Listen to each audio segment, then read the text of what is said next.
इस वीडियो में महात्मा गांधी जयंती और लाल बहादुर शास्त्री जयंती से रिलेटेड जितने भी इम्पोर्टेंट क्वेश्चन बन सकते हैं सारे इस वीडियो में डिटेल से कवर किया जाएगा। तो वीडियो को शुरू से अंत तक जरूर देखिए, इसके बिल्कुल भी ना करें। तो फर्स्ट हम लोग जान लेते हैं महात्मा गांधी जयंती से रिलेटेड क्वेश्चन को। पहला क्वेश्चन है 2 अक्टूबर को कौन सा दिवस मनाया जाता है। तो दोस्तों 2 अक्टूबर को तीन दिवस मनाया जाता है। पहला महात्मा गांधी जयंती, इसी के साथ दोस्तों लाल बहादुर शास्त्री जी का जन्म भी 2 अक्टूबर को ही हुआ था। इसी के कारण 2 अक्टूबर को लाल बहादुर शास्त्री जयंती भी मनाया जाता है। और महात्मा गांधी को श्रद्धांजलि देते हुए पूरे विश्व भर में अंतर्राष्ट्रीय अहिंसा दिवस मनाया जाता है। तो उपयुक्त तीनों ही 2 अक्टूबर को मनाया जाता है। आगे हम लोग डिटेल्स में जानेंगे कि क्यों मनाया जाता है, क्या कारण है। तो आप वीडियो में बने रहे, क्योंकि महात्मा गांधी जी का जन्म 2 अक्टूबर 1869 में हुआ था, इसीलिए इनकी जयंती 2 अक्टूबर को मनाया जाता है। लाल बहादुर शास्त्री जी की जन्म 2 अक्टूबर 1904 में हुआ था। अब जान लेते हैं गांधी जयंती क्यों मनाया जाता है। तो क्योंकि महात्मा गांधी जी का जन्म 2 अक्टूबर 1869 को गुजरात राज्य के पोरबंदर में इनका जन्म हुआ था। महात्मा गांधी ने सत्य और अहिंसा के सिद्धांत के दम पर अंग्रेजों को भारत छोड़ने पर मजबूर कर दिया था। उन्हीं के विचारों के सम्मान में 2 अक्टूबर को हर साल अंतर्राष्ट्रीय अहिंसा दिवस पूरे विश्व भर में मनाया जाता है। तो अंतर्राष्ट्रीय अहिंसा दिवस क्यों मनाया जाता है, आप इसे भी समझ गए होंगे। इससे रिलेटेड कुछ फैक्ट्स को जान लेते हैं, जैसे कि गांधी जी के भारत की स्वतंत्रता में योगदान और दक्षिण अफ्रीका में नस्लीय भेदभाव के खिलाफ योगदान को देखते हुए 15 जून 2007 को संयुक्त राष्ट्र ने अंतर्राष्ट्रीय अहिंसा दिवस के रूप में मनाने का फैसला किया है। तो अंतर्राष्ट्रीय अहिंसा दिवस कब से मनाया जाता है और क्यों मनाया जाता है और किसके द्वारा मनाया जाता है, आप तीनों ही जरूर नोट कर ले। 15 जून 2007 से इसकी शुरुआत हुई। किसने की, तो संयुक्त राष्ट्र ने इसको मनाने का फैसला किया है। और क्यों मनाने की इसकी की है, क्योंकि गांधी जी ने अपना महत्वपूर्ण योगदान दिए है दक्षिण अफ्रीका में नस्लीय भेदभाव के खिलाफ योगदान देते हुए, और भारत की स्वतंत्रता में भी का योगदान है। इसी कारण इन्हें श्रद्धांजलि देते हुए पूरे विश्व भर में अंतर्राष्ट्रीय अहिंसा दिवस मनाया जाता है।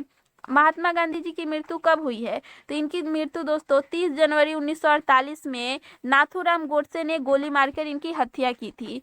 नेक्स्ट है महात्मा गांधी जी को पहली बार किसने राष्ट्रपिता कहकर संबोधित किया था। वेरी वेरी इंपॉर्टेंट क्वेश्चन है दोस्तों, आप नोट कर ले। तो प्रथम बार दोस्तों सुभाष चंद्र बोस जी ने 4 जून 1944 को सिंगापुर रेडियो से एक संदेश प्रसारित करते हुए राष्ट्रपिता कहकर महात्मा गांधी जी को संबोधित किया था। तभी से इन्हें राष्ट्रपिता के नाम से जाना जाता है। और महात्मा गांधी से रिलेटेड से कुछ उपलब्धियों को भी जान ले, जैसे कि भारत में कुल 53 बड़ी सड़कें महात्मा गांधी जी के नाम पर है। और सिर्फ भारत में ही नहीं, पूरे विश्व भर में दोस्तों विदेशों में भी कुल 48 सड़कों के नाम जो है महात्मा गांधी जी के नाम पर रखे गए हैं। तो कुछ इंपॉर्टेंट फैक्ट्स को भी आप जरूर नोट कर ले। नेक्स्ट इंपॉर्टेंट क्वेश्चन है गांधी जी को महात्मा की उपाधि किसने दी थी। तो दोस्तों कवि और नोबेल पुरस्कार विजेता रविन्द्रनाथ टैगोर जी ने गांधी जी को महात्मा की उपाधि दी थी। तो महात्मा की उपाधि किसने दी है और राष्ट्रपिता की उपाधि किसने दी है, तो आप दोनों ही जरूर नोट कर ले, कंफ्यूज बिल्कुल भी ना हो। इसी से रिलेटेड एक और फैक्ट्स को नोट कर ले कि रविन्द्रनाथ टैगोर जी को गांधी जी ने गुरुदेव की उपाधि दी थी।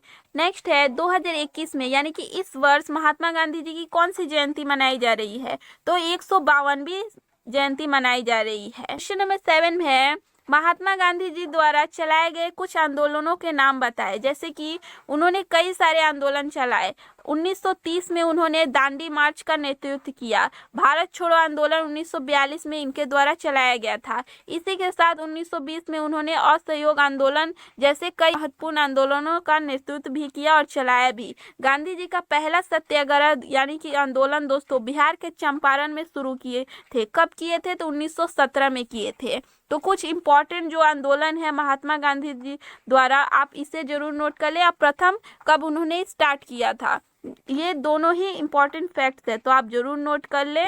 नेक्स्ट है गांधी जयंती के दिन हम लोग किस प्रकार गांधी जी को श्रद्धांजलि अर्पित करने के लिए गांधी जयंती जो है सेलिब्रेट करते हैं या इसे किस प्रकार मनाया जाता है।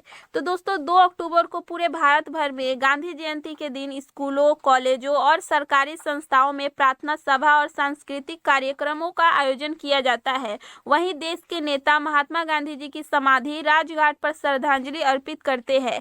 महात्मा गांधी जी की जयंती केवल भारत में ही नहीं बल्कि पूरी दुनिया में कई देशों में बेहद ही धूमधाम से मनाई जाती है। दोस्तों इसी के साथ एक इम्पॉर्टेंट फैक्ट्स को भी नोट कर ले कि महात्मा गांधी जी की जो समाधि है वह राजघाट, समाधि स्थल का नाम अगर पूछ दिया जाए तो राजघाट है, तो आप इसे भी नोट कर ले। आगे हम लोग डिटेल्स में जानेंगे कि राजघाट कहाँ स्थित है, तो आप वीडियो में बने रहे। महात्मा गांधी से रिलेटेड कुछ इंपॉर्टेंट नोट्स को आप जान लेते हैं, जैसे कि महात्मा गांधी जी को 1930 में टाइम्स मैगजीन में पर्सन ऑफ द ईयर चुना गया था। महात्मा गांधी जी की राजनीतिक गुरु के बारे में बात की जाए तो गोपाल कृष्ण गोखले है।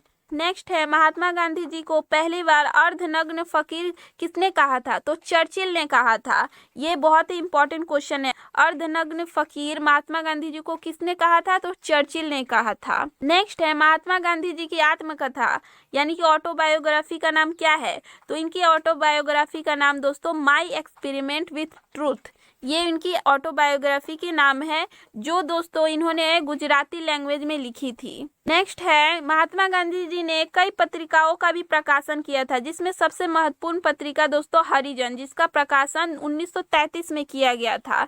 इसे नोट कर ले। महात्मा गांधी जी की समाधि स्थल को राजघाट कहा जाता है और ये कहाँ स्थित है, अगर ये पूछ दिया जाए तो ये दिल्ली के यमुना नदी के किनारे स्थित है। इनके द्वारा कुछ दिए गए प्रमुख नारे जैसे कि करो या मरो नारा, ये नारा दोस्तों इन्होंने भारत छोड़ो आंदोलन के समय 8 अगस्त 1942 को दिया था। इसी के साथ दोस्तों इनका एक और महत्वपूर्ण नारा है जैसे कि हे राम, इनके द्वारा दी गई कुछ नारे हैं और कब दिया गया था और क्यों, तो आप इसे जरूर नोट कर ले।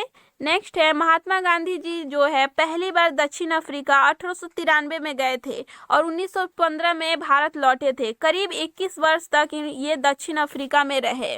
महात्मा गांधी जी ने रॉलेट एक्ट को काला कानून कहा था। महात्मा गांधी जी के पिता का नाम करमचंद गांधी था जबकि माता का नाम पुतलीबाई था, तो इसे आप जरूर नोट कर ले। अब जान लेते हैं लाल बहादुर शास्त्री से रिलेटेड कुछ क्वेश्चन को। लाल बहादुर शास्त्री एक भारतीय राजनेता थे जिन्होंने भारत के दूसरे प्रधानमंत्री के रूप में कार्य किए थे। कब किए थे आगे हम लोग डिस्कस करेंगे, उससे पहले जान लेते हैं लाल बहादुर शास्त्री जी का जन्म 2 अक्टूबर 1904 में यूपी के मुगल में हुआ था, जबकि मृत्यु इनकी 1966 में हुआ था। उज्बेकिस्तान देश के ताशकंद में हुआ था। और इनके द्वारा की गई प्रमुख नारा दोस्तों जय जवान जय किसान। अगर ये पूछ दिया जाए कि जय जवान जय किसान किसका नारा है, तो लाल बहादुर शास्त्री जी का नारा है, तो आप इसे जरूर नोट कर ले। और दोस्तों लाल बहादुर शास्त्री जी की समाधि स्थल का नाम विजय घाट है। भारत के पूर्व प्रधानमंत्री श्री लाल बहादुर शास्त्री जी की समाधि स्थल का नाम है। यह दोस्तों दिल्ली के रिंग मार्ग पर पड़ने वाला एक चौराहा है और इन्होंने भारत के दूसरे प्रधानमंत्री के रूप में दोस्तों 9 जून 1964 को शपथ लिए थे। इसी के साथ दोस्तों ये पहले भी भारत के विदेश मंत्री और गृह मंत्री के रूप में अपना कार्य कर चुके हैं। दोस्तों इस वीडियो में महात्मा गांधी और लाल बहादुर शास्त्री से जितने भी इंपॉर्टेंट क्वेश्चन बन सकते हैं सारे कवर किए गए हैं। यह वीडियो आपको कैसी लगी कमेंट सेक्शन में जरूर बताएं और ऐसे GK and current affair related videos के लिए हमारे चैनल को सब्सक्राइब कर बेल आइकन को प्रेस कर ले।